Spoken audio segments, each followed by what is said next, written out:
حضرت علي عمر 10 کاله دی. په دې وخت کې الله تعالی محمد رسول الله ته د رسالت مقام ورکړو.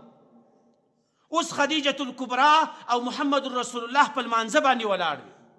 حضرت علي چې کله ورته وکتل چې دې عبادت شروع کړی دی، دا څنګه طریقه ده؟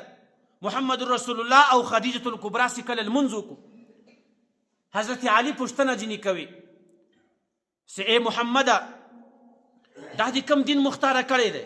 دا دې کومه طریقه شروع کړې ده؟ په دا رقم عبادت باندې خو ما ته نه وې لیدلی.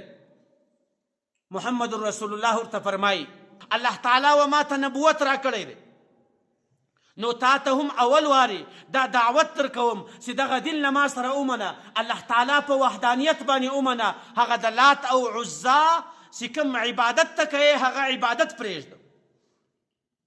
حضرت علي رضی الله عنه د 10 کالو ماشوم دی. هغه وبېرېدی چې ای محمده، تر هغه وخته پورې خو دغه دین نه منم تر څو چې ما له خپله پلار له ابو طالب سره مشوره نه یې کړې. محمد رسول الله په زړه کې یو څه ویره پیدا سوه چې دی خو زما تر تربیې لاندې دی، داسې نه چې دی ابو طالب اوس په دې دین باندې خبر کړي. نو ورته ویل چې ای علي، که چیرې ته دغه دین نه خوښوې چې کوم دین ما خوښ کړی دی، چې الله تعالی ما ته رسالت را کړی دی او د لات او عزات عبادت ته نه پرېږدې، نو د ابو طالب ته دا پیغام مه پرېږده، ابو طالب په دې باندې مه خبروه.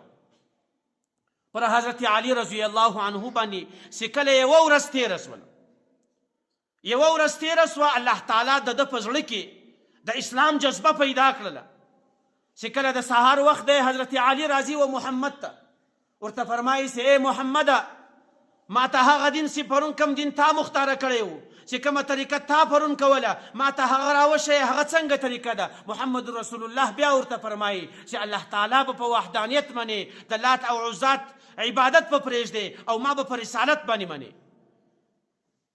نو الله تعالی د حضرت علي په زړه کې د ایمان جذبه پیدا کړه، په هغه وخت کې پر محمد رسول الله باندې ایمان راوړي.